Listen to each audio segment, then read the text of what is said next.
the people of West Virginia are in our prayers. But we owe them more than prayers. We owe them action. We owe them accountability. We owe them an assurance that when they go to work every day, when they enter that dark mine, they are not alone. They ought to know that behind them there is a company that's doing what it takes to protect them, and a government that is looking out for their safety.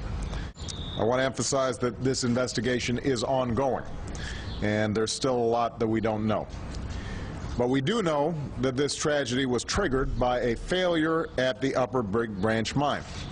A failure first and foremost of management, but also a failure of oversight and a failure of laws so riddled with loopholes that they allowed unsafe conditions to continue. Stronger mine safety laws were passed in 2006 after the Sago mine disaster. But safety violators like Massey have still been able to find ways to put their bottom line before the safety of their workers, filing endless appeals instead of paying fines and fixing safety problems.